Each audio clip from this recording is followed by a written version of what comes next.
sa language, since you're an English teacher, do you think na nakakatulong po yung IPBL sa pag-enhance or pag-improve ng kanilang language skills? Yes. However, in Philippine setup, no, meron tayo tawag na code switching. Yes, ma'am. Diba? Like, kunyari, pag straight English ka kasi, no, it's very difficult. Ano yun? Yes, okay, may I ask you as a education teachers, no? Kapag kunyari, English straight ka, tapos din naiintindihan, no? Well, do you consider that as inquiry, based learning? Yes, ma'am. Yes, okay. However, sa English kasi, no, we cannot, hindi siya talagang madadirect, and may mga terms na walang direct translation. Yes, ma'am. Oh, you know what? I have this research, no? I-defend pa lang namin siya, which is, my action research is about, paano nakakatulong yung vocabulary, no? Vocabulary. Paano na-i-enhance yung vocabulary ng mga grade 11 sa ng Korean subtitle. 'Di ba? Bakit Korean subtitle ang ginamit kong number one, it's a Gen Z approach, 'di ba? Most of you, we have K-pop, we have the BL, we have the Thai series, C-series, lahat-lahat 'yan. However, mas ngayon ang Korea, 'di ba? Nakakatulong siya sa akin kasi nung kinandak ko yung study, may mga, actually ako din natuto may mga words din talaga na hindi ko alam. I am not saying na I'm an expert sa kasi nga, ang English naman kasi sa our second language hindi na siya native language. Pero, yes, nakakatulong siya, pero sa mga interesado talaga. Oo. Ang code switching, nakakatulong din. Ang code switching, kaya lang talaga sa ating sa setup natin, hindi talaga tayo makakaturo ng as in pure English. Yes, ma'am. Kasi yung comprehension, yung understanding. Oo. We are diverse.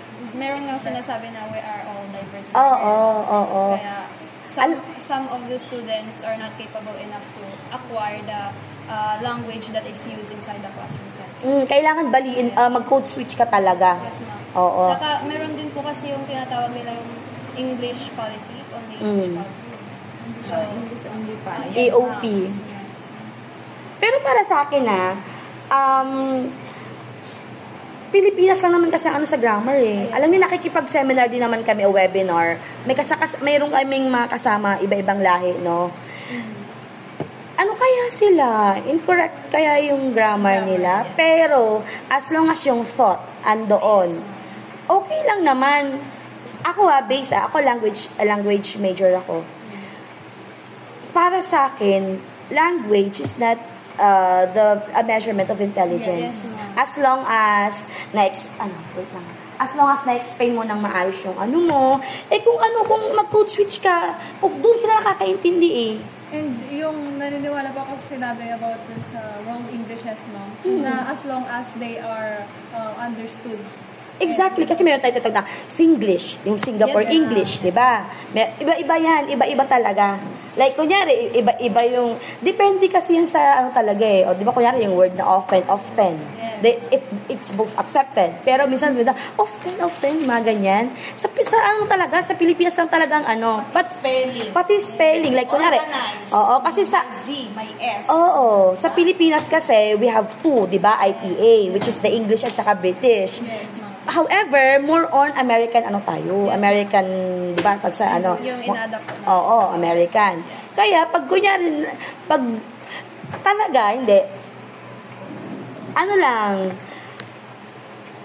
sa akin, hindi issue yung, kunyari ako, ma'am, sa defense, or sa presentation ng research nila, no, ma'am, pwede po mag-Tagalog, it's okay.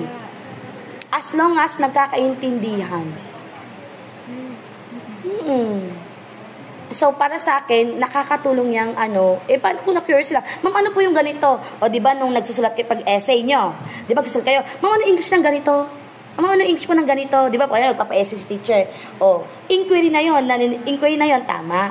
Yes, So, ma'am, what can you say about those teachers na ina-apply lang yung English-only policy in terms of sa research defense, like that, ma'am? Well, ako personally, personally, you do not expect na kasi galing mo yung estudyante. Yes, ma'am. Kasi nga, ikaw ang layo mo na lang narating mo eh. Nag-masters ka na, nag-PhD ka na, yung experiences mo compared to them. At saka dinadagdagan mo lang yung daga sa dibdib nila. Okay, do you think kung dumadagdag pa, hirap na nga sila gumawa ng papel, tapos magpapapresent ka pa ng English, di ba? Hirap na nga sila, bibigyan mo pa sila ng burden. Di ba? At saka mababawasan ka ba? I mean for me kung nagtagalog sila, mababawasan ka ba sa teacher? Yun ba ang basihan? O sige nga, script English ka. Yun ba ang basihan? Kung hindi mo naman intindihan yung research, di ba? Ako, I'm not against na sa EOP policy. However, hindi rin ako okay. Ako, as long as you can express yourself in what, ako nga, pag sa defense, sabi ko sa kanila, ma'am, pwede po ba Tagalog? As long as ma-express nyo at saka ma-explain nyo yung methodology, yung papaano nyo na nagawa yon at malaman ko na alam nyo na naintindihan nyo, I'm okay with that. English is just a language. It's not a measurement of intelligence. Paano kung dun magaling yung bata? Paano kung alam niya, hindi nga lang siya magaling? Hindi lang niya ma-express na English. Alam naman niyang gagawin. Diba? So, ibig sabihin, you are limiting the child. You are limiting the learner. Kasi may mga ganun We have multiple intelligence, diba? O kunyari, sa speaking, o interpersonal skills, diba? Sa mathematics, analytical skills. We have different kinds of intelligence. Sabi ko nga, you cannot teach a fish to walk. Kasi nga, hindi naman siya for walking. For swimming siya.